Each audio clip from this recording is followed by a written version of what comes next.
Harper Audio presents The Bobby Gold Stories, a novel by Anthony Bourdain, performed by David Colacci.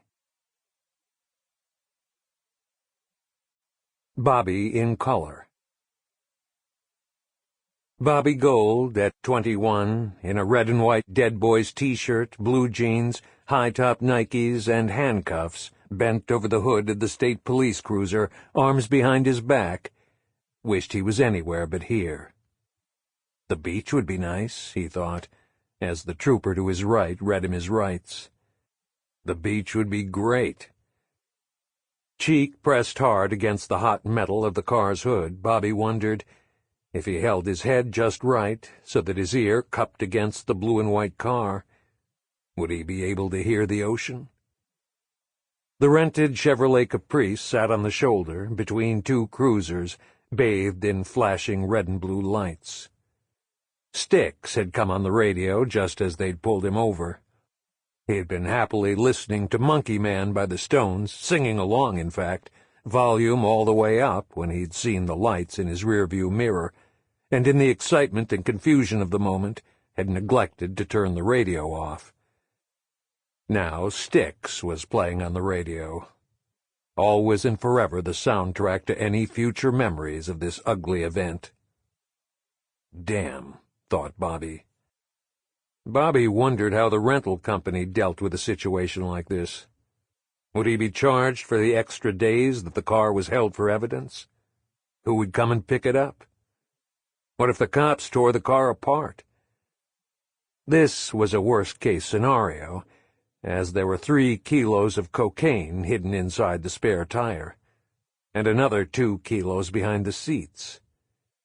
Would the guy from Avis take a taxi to the police impound lot and then drive the car away? Or would another employee drive him over, then follow in convoy?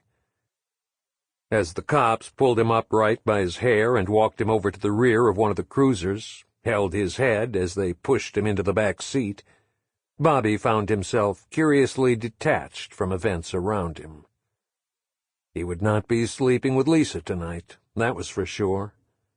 He wouldn't be lying in the bed they shared in the Stimson dormitory, listening to Brian Eno and sniffing Merc cocaine and smoking hydro. Lisa would not, later, when the Quaaludes kicked in, look him in the eyes and turn up the corner of her mouth in a dreamy smile while she sucked his cock. Not tonight. Tonight he was going to jail. His parents, the already disappointed in their son, Dr. and Mrs. Sherman Goldstein, were not going to be happy about this. The words, "This is the last time," echoed in Bobby's head as he vaguely remembered some previous outrages he'd committed. The time he'd passed out in his parents' bed with a checkout clerk from the Pathmark, a fully packed bong still in one hand. The time he'd wrecked their car, sinking it into a water hazard on the green of the local country club. The time he'd been expelled from Horace Mann. The time he'd been expelled from the Englewood School for Boys. The shoplifting misunderstanding. He hoped that if his parents, after wailing and bemoaning the miserable fate that brought such a disgrace of a son into the world, couldn't do anything to help him, maybe Eddie could. Eddie could fix anything. He'd been in trouble his whole life, and yet he'd never spent a night in jail. Eddie, Bobby hoped, would know what to do. Bobby Gold, in an orange jumpsuit, handcuffs, and leg irons, shuffled into the courthouse and sat down next to his parents' attorney. Things did not look good. Eddie had not been any help. He wasn't even in court today. Bobby examined the jurors' faces, not liking what he saw. The old bat at the end, juror number 12, was shaking her head disapprovingly. She had a daughter in college, Bobby recalled from voir dire.